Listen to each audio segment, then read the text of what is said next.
Na aula passada, iniciamos a reflexão sobre um versículo que traduz muito daquilo que é talvez a síntese de uma série de estudos que temos feito sobre a santificação, sobre a santidade, sobre esse aspecto fundamental da vida cristã.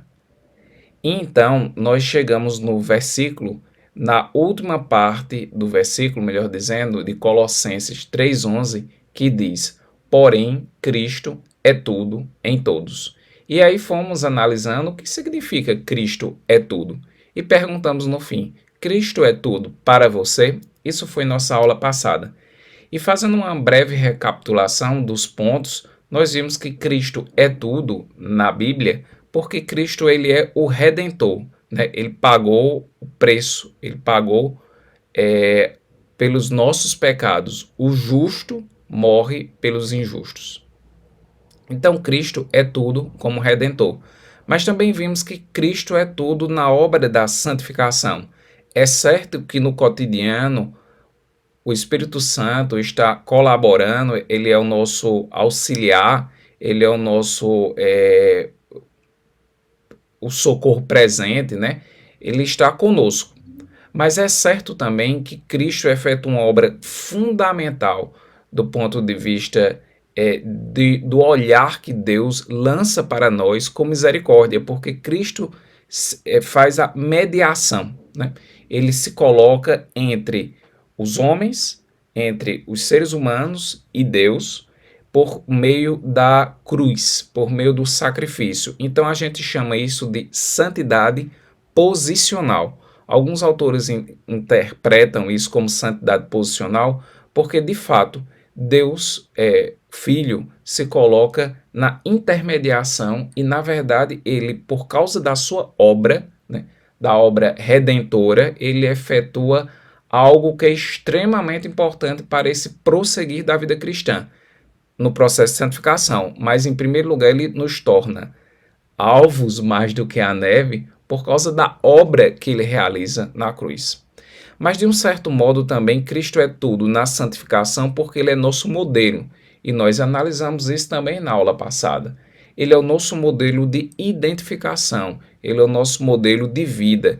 Ele é o nosso Senhor Salvador, mas ele também é o nosso Senhor, porque ele é nosso mestre, ele é nosso, de um certo modo, aquele que inicia, digamos assim, na relação com Deus, a possibilidade de vivermos uma nova vida, de tirarmos as vestes antigas e aí prosseguirmos com vestes novas. Essa também é uma linguagem que está em Colossenses capítulo 3.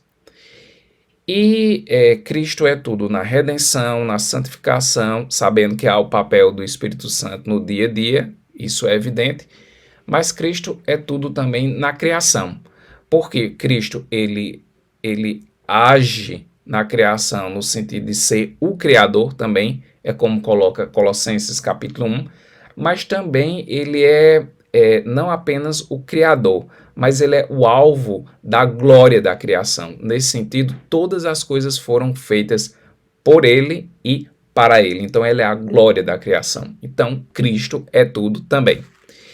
E ainda outro ponto importante que vimos é que Cristo ele é o sustentador dessa criação.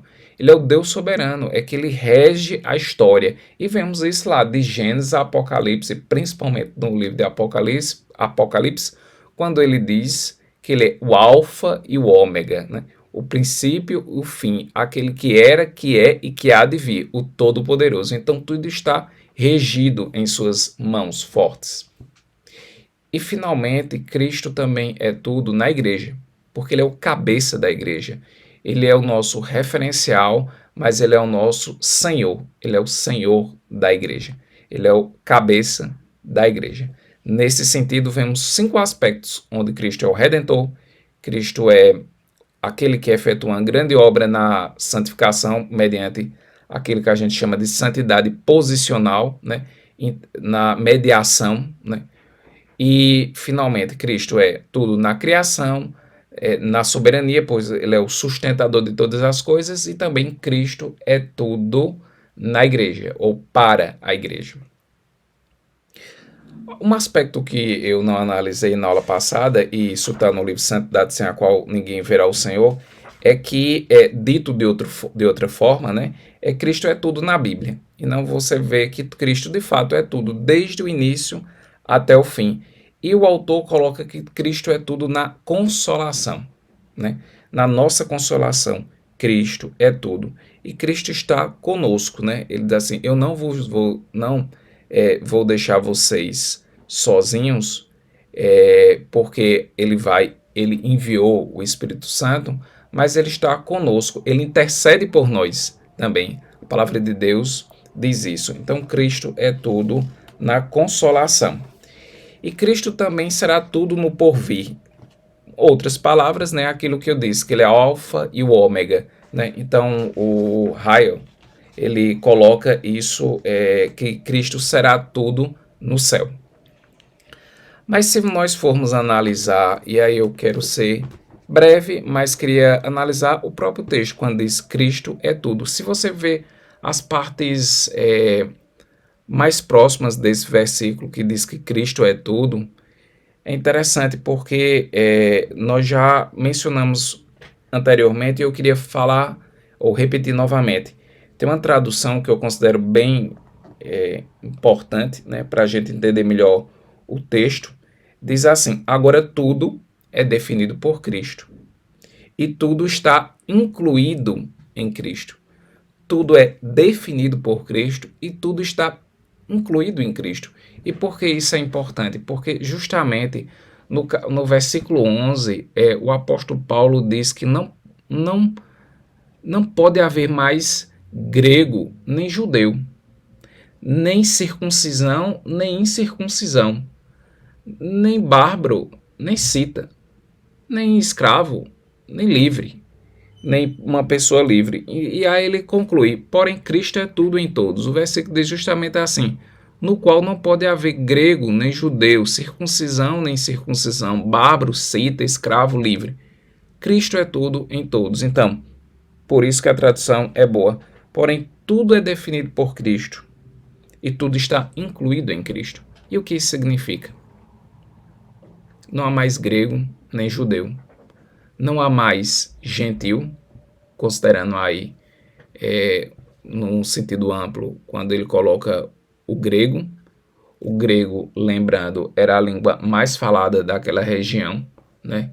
Então todos às vezes seriam considerados de um certo modo gentios gregos, né? Era uma região onde havia a fala grega, tinha sido a língua grega tinha sido a do Império Romano, né? Diria aí propagada pelo Império Romano. Então, para o judeu, quando ele olhava para o grego, né, aquelas pessoas de fala grega, ele poderia até pensar que Deus era para ele, mas não é para o judeu apenas. Por isso que ele disse: nem circuncisão, nem incircuncisão, nem bárbaro, aqueles considerados ignorantes, ou aqueles considerados também brutos. E ele também usa o termo cita. Cita era um povo da região norte, ali na região bíblica e europeia também, que eles eram nômades e eles eram muito brutos, e eles eram muito, eu diria assim, violentos para com as pessoas, né? Eles eram cruéis. Então aqui ele diz assim, ó: nem bárbaro, nem cita, não há povo nenhum que Deus não possa alcançar. Porque tudo agora está definido por Cristo. E também, mesmo sendo livre, uma pessoa com posses naquela época, ou escravo, porque o regime de trabalho era de escravidão, mesmo sendo escravo, isso não tem peso, não há barreira para Cristo. Por quê? Porque Cristo definiu todas as coisas e não há, portanto, mais barreiras étnicas, não há, portanto, mais barreiras religiosas, não há barreiras de classe social, porque todas as coisas agora são definidas por Cristo. E se você for ver o texto, o contexto mais próximo ali, é interessante, e aí é bom para justamente concluir essas aulas, é que ele diz assim, no capítulo 3 de Colossenses: buscai as coisas de lá do alto, buscai as coisas de lá do alto, onde Cristo vive, assentado à direita de Deus. Isso não quer dizer alienação, mas o que significa buscar as coisas de lá do alto? É interessante que a Bíblia tem esse lado devocional e também um lado de receber as bênçãos de Deus, isso é certo, mas também a Bíblia sempre coloca um lado de você agir e ter uma ação. Então, quando ele diz assim, buscai as coisas lá do alto, eu sei que o alto, a misericórdia de Deus, ela se abre de modo gracioso. É verdade. Mas eu tenho que buscar. Em que sentido buscar? E você vê isso também lá no Salmos 27, onde o Davi diz assim, buscai a Deus e vivei. Mas ele diz também, uma coisa eu peço. Se eu peço, é porque Deus vai me. Deus é quem é o doador, né? Uma coisa eu peço ao Senhor, que eu possa morar na casa do Senhor todos os dias da minha vida. Mas nessa frase ele diz assim: uma coisa eu peço e eu buscarei, que eu possa morar na casa do Senhor. Então, essa ideia de receber as bênçãos de Deus, de que Deus é de fato doador de todas as coisas, que Deus é gracioso, isso deve estar presente na nossa vida, porque é Deus quem abre as portas, né? Mas ao mesmo tempo ele diz assim, e eu buscarei. Eu vou pedir, mas eu vou buscar. Então ele diz assim, o Paulo agora, da mesma forma que Davi disse, buscai as coisas lá do alto, onde Cristo vive assentado à direita de Deus. E outra coisa que ele disse é que pensai nas coisas lá do alto. Pensai nas coisas lá do alto. E outra coisa que ele fala, também em Colossenses 3, ele diz, fazei de acordo com o que é instituído biblicamente, com o que é instruído pela palavra. Então ele diz, buscai, no sentido de ação. Ele diz, pensai, no sentido de sermos tomados de pensamentos de Deus. E diz, fazei, e fazei para a glória de Deus. É importante essas palavras porque elas definem a nossa vida cristã, né? Porque nós temos que buscar a Deus, mesmo Ele tendo efetuado e efetuando maravilhas entre nós, no sentido que a graça dele é que nos sustenta. Mas nós temos que buscar uma vida de santificação. Segundo, nós temos que pensar, né? Então, quando ele diz pensar, ele vai falar isso também no sentido das nossas ações, no sentido do que nós pensamos, no que nós sentimos. Ele diz assim, vocês devem ser tocados ou devem viver de acordo com a palavra e cantando salmos, hinos, pensando nas coisas lá do alto, louvando a Deus. Então tudo isso está em jogo quando ele coloca pensar as coisas lá do alto. E isso também está no versículo 16, que ele diz, habite ricamente em vós a palavra de Cristo, instruí-vos uns aos outros.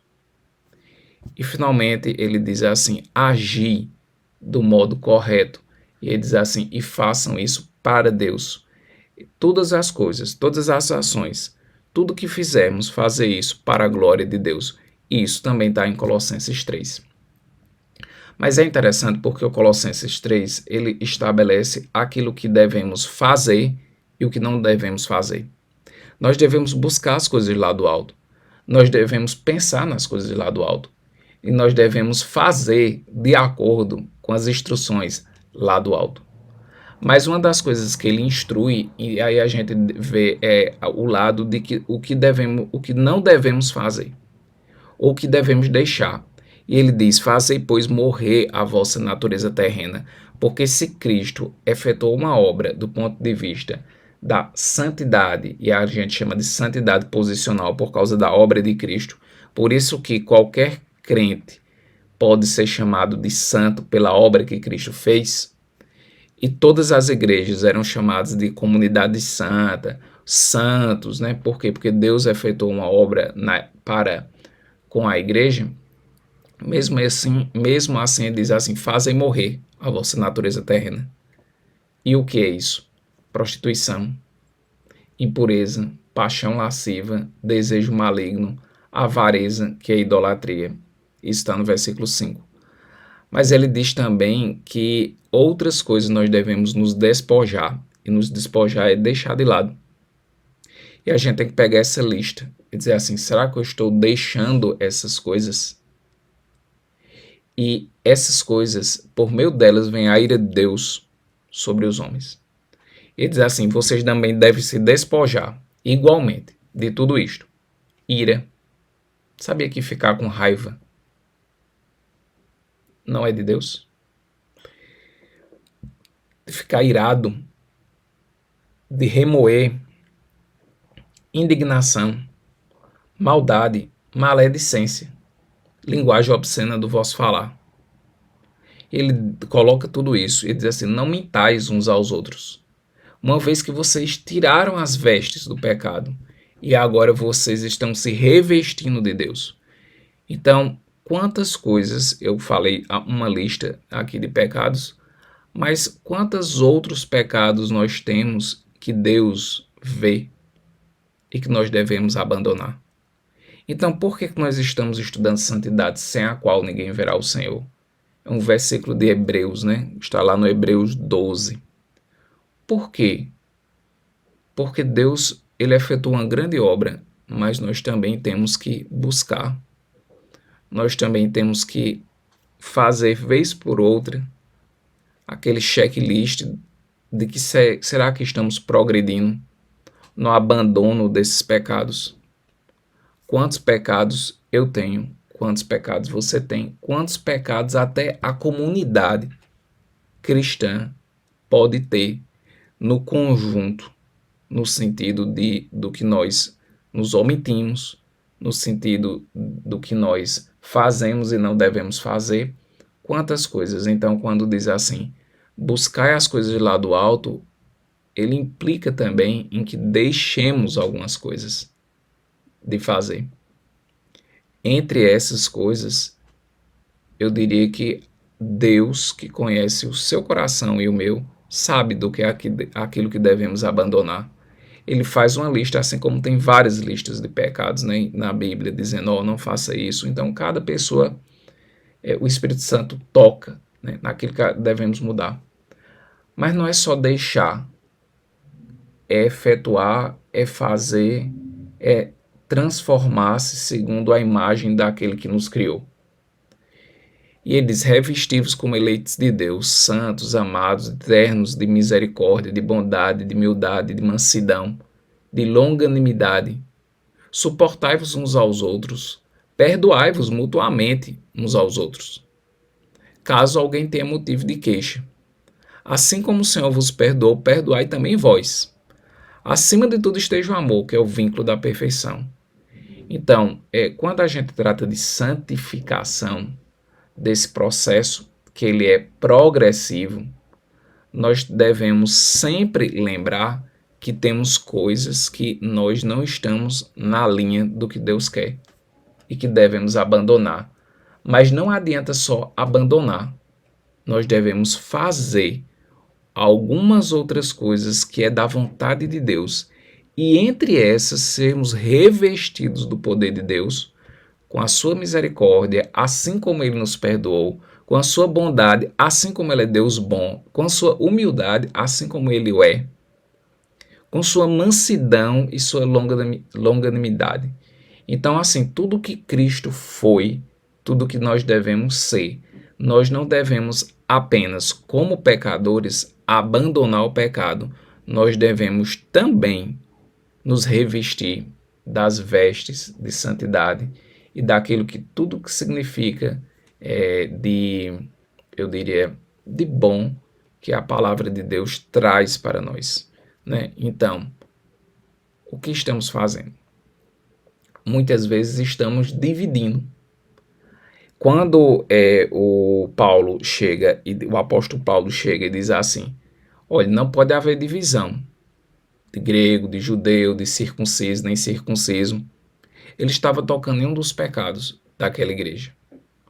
O pecado de dividir e de colocar uma exclusividade de Cristo só para um determinado grupo.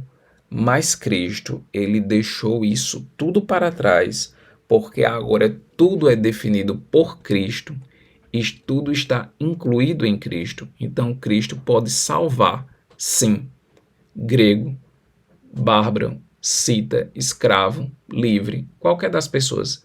E daqueles mais que você talvez mais rejeite de um grupo social, Deus pode efetuar uma grande salvação. E nós não devemos perder de vista isso. Cristo é tudo em todos. Fiquemos com Deus e que Deus nos abençoe a partir de agora em uma nova série de estudos. Eu vou orar para terminar essa série. Senhor Deus, muito obrigado por tudo que o Senhor fez, pelos professores da escola dominical que ministraram as aulas e porque, Senhor, Tu efetuou uma grande salvação na nossa vida. Senhor, faz com que nós prossigamos, Senhor. Primeiro, buscando as coisas lá do alto. Segundo, também, Senhor, que nós venhamos a abandonar aquilo que Te desagrada e fazer aquilo que Te agrada. Isso não é fácil, Senhor. É um processo. Mas, Senhor, fica conosco e, através do Espírito Santo, nos dá muita força, Senhor, para prosseguir na vida cristã em tempos tão difíceis. Isso que te pedimos e te pedimos a bênção para toda a igreja, em nome de Jesus. Amém.